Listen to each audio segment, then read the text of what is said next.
जो दामाद है वो मेरी बेटी का है। ला हौल वला कुव्वता, ये मैं बात सुन के मुझे शर्म आ रही है।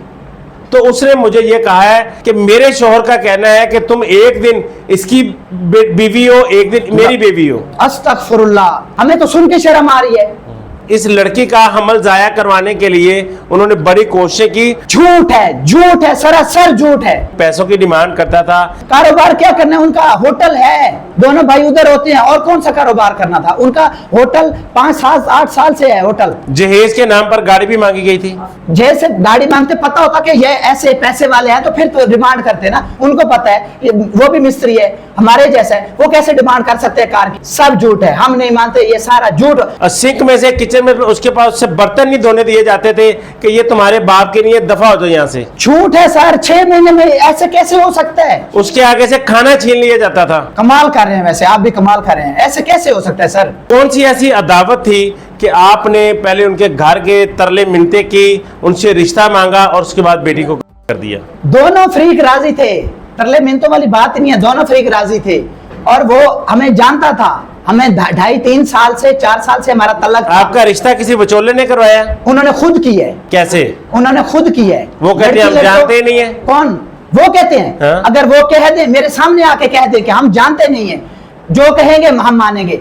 वो मिस्त्रियों का काम करता है। अच्छा। उसने इधर हमारे अपने घर बनाए हैं। लड़की का बाप? लड़की का बाप। अच्छा। वो कैसे कह सकता है कि हम जानते नहीं है? वो तो हमें 2.5-3-4 साल से जानता अच्छा। है। बिल्कुल।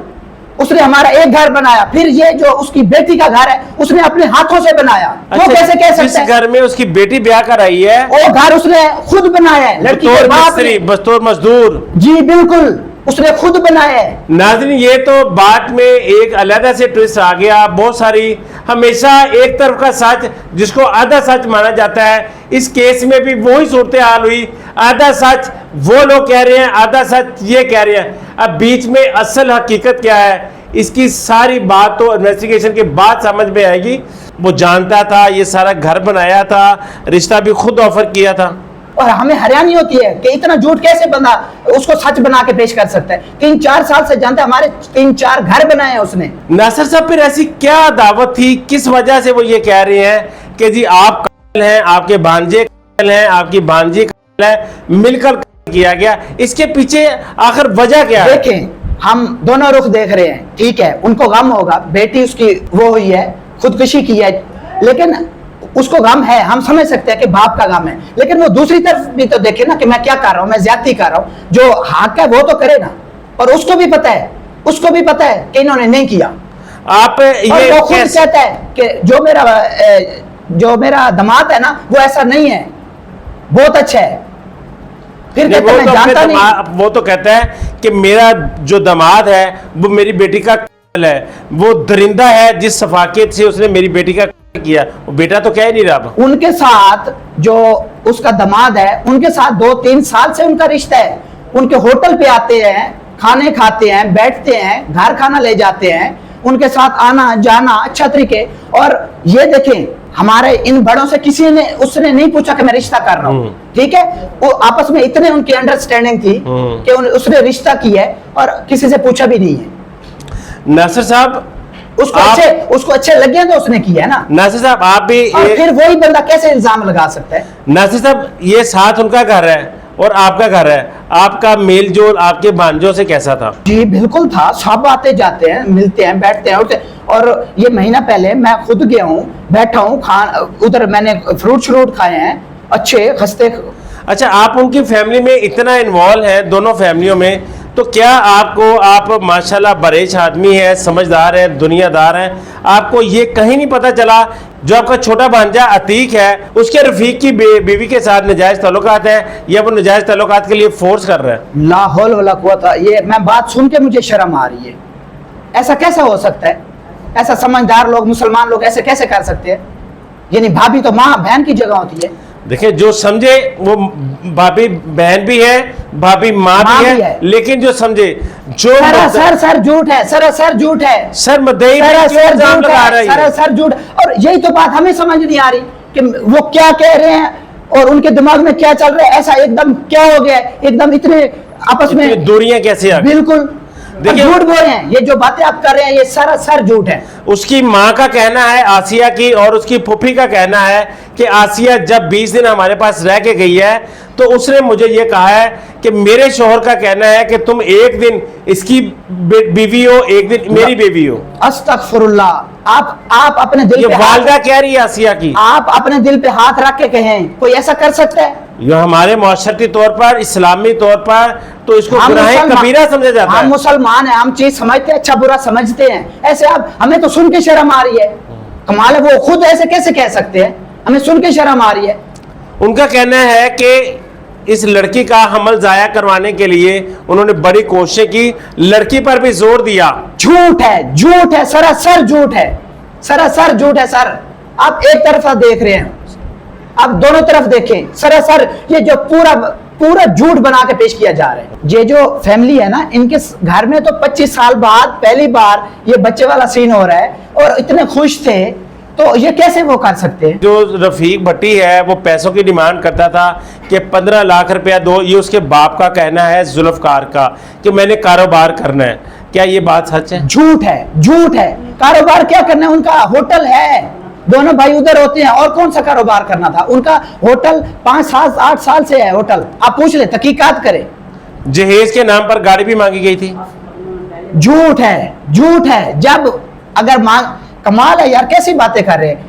जैसे गाड़ी मांगते, पता होता कि ये ऐसे पैसे वाले हैं तो फिर तो डिमांड करते ना। उनको पता है वो भी मिस्त्री है हमारे जैसा है, वो कैसे डिमांड कर सकते हैं कार की? भाई ये मेरा कहना नहीं है, उनका कहना है कि ओवन भी मांगा गया, फ्रिज भी मांगी गई। सब झूठ है, सब झूठ है। हम नहीं मानते, ये सारा झूठ। जो भी पेश, अगर ऐसा कह रहे थे तो उन्होंने किसी को क्यों नहीं कहा कि ये आपके बच्चे किसी बड़े को आके कहते कि ये डिमांडें कर रहे हैं, ऐसा कह रहे हैं, सामान दो, ऐसा क्यों नहीं कहा? फिर जब वो अपने कमरे में जाती थी जिसमें पंखा लगा था, उसकी सास पंखा बंद कर दिया करती थी कि ये तुम्हारे बाप ने नहीं दिया। सरासर झूठ है सर। वॉशिंग मशीन इस्तेमाल नहीं करने सरासर झूठ है। अगर इस्तेमाल नहीं करते कपड़े कैसे धोते? और सिंक में से, किचन में उसके पास उससे बर्तन नहीं धोने दिए जाते थे कि ये तुम्हारे बाप के लिए, दफा हो जाओ यहाँ से। झूठ है सर। 6 महीने में ऐसे कैसे हो सकता है? उसके आगे से खाना छीन लिया जाता था। कमाल कर रहे हैं, वैसे आप भी कमाल कर रहे हैं। ऐसे कैसे हो सकता है सर? ऐसा बिल्कुल नहीं था, बिल्कुल नहीं है, पूरा 200% झूठ है। आप जब घर जाते थे उनके, ये सारे इल्जामात आपने उनके सुने, घर जाते थे तो असल कहानी क्या होती थी? हमने इन बातों में से, जो आप बातें कह रहे हैं, इनमें से हमने एक भी ना देखी है ना फॉलो की है। कुछ भी ऐसा नहीं था, कुछ भी ऐसा नहीं था। आसिया अगर वो खाना नहीं देते तो वो किधर से खाती? फिर जाके डेली बाप के घर से खा के आती। अगर खाना नहीं दे, उनको पता नहीं है कि खाना इंसान को चाहिए। ये कैसी बातें कर रहे हैं? उनको सोचना चाहिए। हम भी कह रहे हैं, हम उनको ऑनर कह रहे हैं कि उनको सोचना चाहिए, ज्यादती ना करें। हम उनके साथ हैं। अगर ऐसा है, मर्डर है, हम कहते हैं खुदकुशी है। अगर वो कहते हैं ऐसा है तो तहकीकात होने दो। हम पुलिस को भी कहते हैं मेरिट पे वो करें, मेरिट पे तहकीकात करें, जो हक़ीक़तें सामने लाएं, जो कसूरवार है उसको सजा दी जाए। हम फिर भी आपको ये कहना चाहेंगे, 10 बार ये कहना चाहेंगे, अगर जो भी कसूरवार है, घर वाले हैं, बाहर वाले, कोई भी कसूरवार है तो उसको सजा मिलनी चाहिए। बहुत शुक्रिया नासिर साहब। नाज़रीन मेरे साथ मौजूद थे जो मुल्तान में हामला बहू के इल्जाम में इस वक्त गिरफ्तार है, आसिया का शोहर, आसिया का देवर, आसिया की नंद और आसिया की सास। ये रफीक भट्टी के मामू थे। इन्होंने सारी कहानी बताई, जो माँ बाप की तरफ से इल्जामात थे, बहुत तलख बातें भी इनके साथ की। इन्होंने इंतहाई खंदा पेशानी के साथ उनका तसल्ली से सारा जवाब भी दिया कि अपने घर में खुश थी, खाना भी खाती थी, सारी चीज़ें भी इस्तेमाल करती थी। गर्ज के जो उसका बाप था वो इनको पहले से जानता था। तो ये सारी बातें झूठ है। अब इसमें एक मामा है कि किसने किया। इनका कहना है कि उसने अपनी जान खुद दी। उसके जिस्म पर ड्रिल के निशान थे, उसके जिस्म पर कट के निशान थे, उसकी जो नाजुक जगह है उस डैमेज की गई थी। इन्होंने उस सारी चीज़ों की तरदीद कर दी। ये सारी बातें जानने के लिए, असल सूरत हाल जानने के लिए हम उस औरत को ढूंढने की कोशिश करेंगे जिसने आसिया को गुस्ल दिया। क्यों कि जो गुस्ल देने वाली खातून है या मर्द है, वो एक इंसान का आखिरी लम्हा होता है। वो उसने गुस्ल देते देते ऐसे हैबतनाक वो वाकयात भी देखती है। यकीनन वो झूठ नहीं बोलेगी, जो वो बात करेगी वो भी आपके सामने रखेंगे। इनका कहना है कि अगर मेरा भांजा कातिल है, अगर मेरी भांजी कातिला है, तो उनको भी सजा दी जाए, जो उनकी सजा बनती है उनको दी जाए, उनको फांसी पर लटका दिया जाए। नाज़रीन, अभी इंतजार करते हैं इंटेरोगेशन का, अभी इंतजार करते हैं फॉरेंसिक का कि फॉरेंसिक की रिपोर्ट क्या आती है।